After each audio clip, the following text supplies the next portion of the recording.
Hi friends, நம்ம இன்றைக்கி என்ன பார்க்க போகிறோம் அப்படின்னா ப்ளவுஸோட பின்பகுதியும் கையும் எப்படி தைக்க போகிறோம்னு நம்ம பார்க்க போகிறோம். அது வந்து லைனிங் பீஸ் தான் நான் வெட்டி வச்சுருக்கேன். அது எப்படி ஈஸியான முறையில் வந்து எப்படி தைக்கலாம்னு பார்ப்போம்.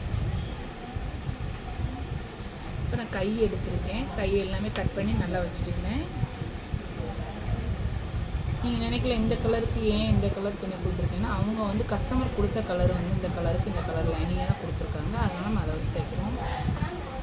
இப்போ பார்த்துக்கோங்க, எவ்வளோ வெட்டி வச்சுருக்கோமோ அந்த அளவுக்கு நம்ம வச்சுட்டு துணியோட நல்ல பகுதியில் வச்சுக்கணும். வச்சுட்டு நம்ம இந்த மாதிரி எவ்வளோ கட் பண்ணி விட்டுருக்கோமோ அந்த அளவுக்கு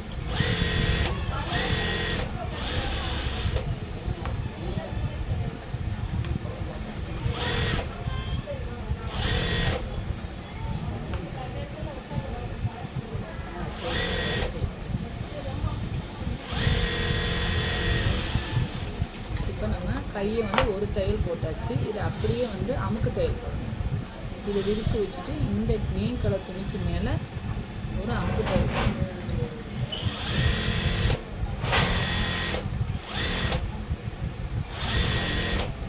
எப்பவுமே கை வெட்டையில் கையோட உள் துணியை தான் நான் அளவு வச்சு வெட்டுவேன். வெளி துணியை வந்து எக்ஸ்ட்ரா தான் வெட்டுவேன். இந்த மாதிரி நம்ம வந்து அடித்து எடுத்துக்கணும். இப்போ அமுக்கு தையல் நம்ம போட்டாச்சு. இப்போ இது என்ன செய்யணும் அப்படின்னா, இந்த மாதிரி திருப்பியும் ஒரு மடித்து விளிம்பு ஓரமாக ஒரு தையல் போட்டுக்கலாம்.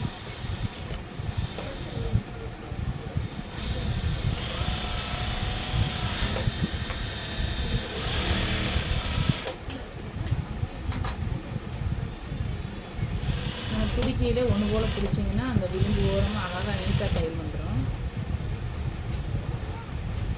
இல்லை அப்படி போடணுன்னாலுமே நம்ம பாந்த அளவுக்கும் தையல் போட்டுக்கலாம். 2 கால் அளவுக்கு நம்ம போட்டுக்கலாம். இதுதான் ஓரமாக அடித்தாச்சா. இப்போ வந்து இந்த மாதிரி வச்சுட்டு கை என்ன பண்ணோம்னா சுற்றிலும் வந்து லைனிங் துணி மேலே நம்ம வந்து அடிக்கணும்.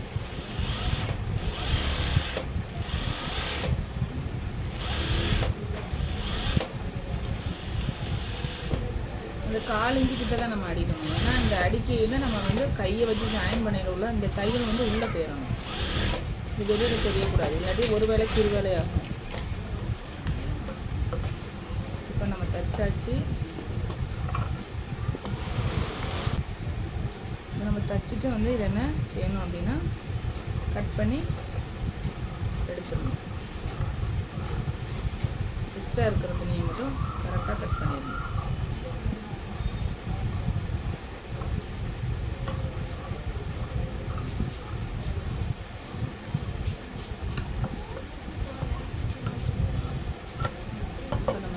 கை ஜாயின் பண்ணியாச்சு. பாருங்கள், இந்த அளவுக்கு நம்ம ஜாயின் பண்ணியாச்சு. இப்போ எடுத்து வச்சாச்சு. இப்போ பின்பகுதி எடுத்து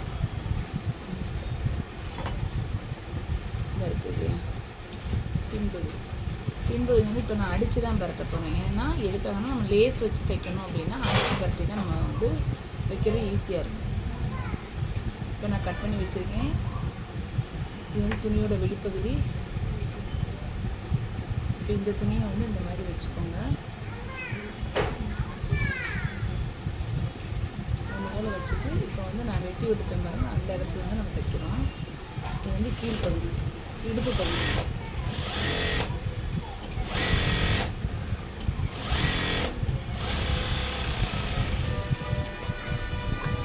இடுப்பு பகுதி நம்ம தைச்சாச்சு. கழுத்தை நம்ம அடிக்கணும். காலிந்து கரெக்டாக நம்ம வந்து அந்த இதை அடிச்சிட்டோம்னாலே நகலாது நமக்கு துணி. அதை அப்படியே வச்சு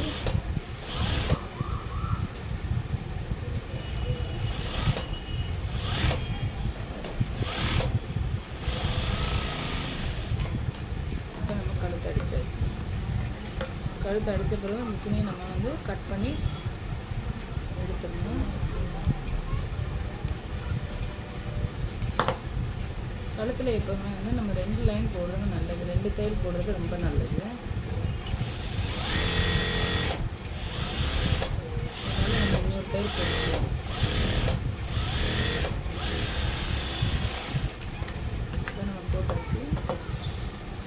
எப்போவுமே எல்லோரும் என்ன செய்வாங்கன்னா அப்படியே திருப்பிடுவாங்க. திருப்பினா இந்த இடத்துல ஃபினிஷிங் இருக்காது. அதனால் இந்த வளைவு பகுதி இருக்கு இல்லையா, அந்த வளைவு பகுதியில் வந்து எப்போவுமே நம்ம கிராஸாக இப்படி கட் பண்ணி விடணும். நூல் வரைக்கும் போனால் நான் நூலை கட் பண்ணிடக்கூடாது, கொஞ்சம் கிராஸாக கட் பண்ணிவிடணும். இந்த வளைவில் மட்டும் நீங்கள் கட் பண்ணால் போகும், மேலெல்லாம் கட் பண்ணணும்னு அவசியம் இல்லை. கட் பண்ண உடனே இந்த துணியை வந்து நம்ம பரட்டிடணும். இப்போ பாருங்கள், நம்ம வந்து நீட்டாக பரட்டியாச்சு. பெரட்டின உடனே நம்ம வந்து விளிம்பு ஓரத்தில் வந்து தையல் போடணும்.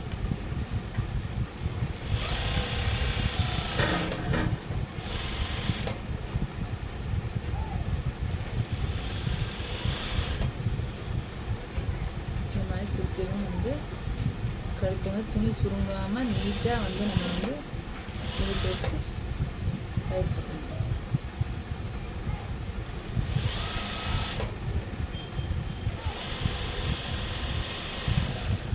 இப்போ நம்ம தையல் போட்டோம், கழுத்தில் போட்டோம். இப்போ சைட்லேயும் நம்ம தையல் போட்டுடணும். துணி அப்போ தான் விலகாமல் இருக்கும்.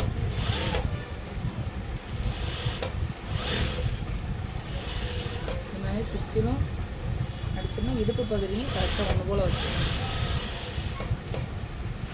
வச்சுட்டு இடுப்பு பகுதியும் இந்த விளிம்பில் தையல் போட்டணும். துணியை நல்லா இழுத்து விட்டு நீட்டாக அடிக்கணும்.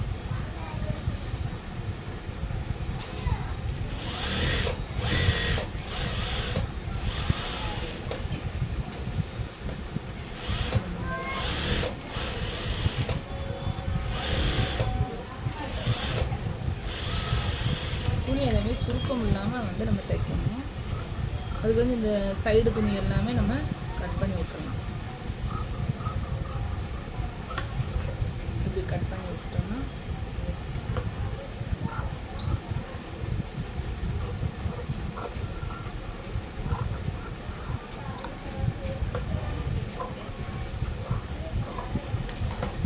இப்போ பாருங்கள், நம்ம வந்து பின்பகுதி தச்சாச்சு.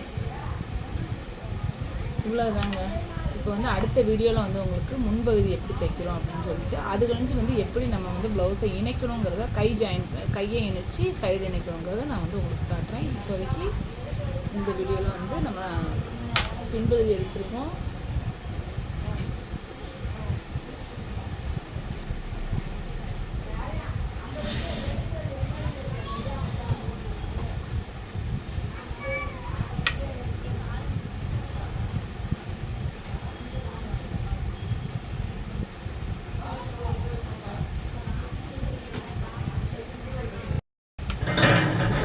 பின்பகுதியும் தைச்சாச்சு, கையும் தைச்சாச்சு. இந்த வீடியோவில் உங்களுக்கு வந்து முன்பகுதி எப்படி தைக்க போகணும்னு காட்டுறேன்.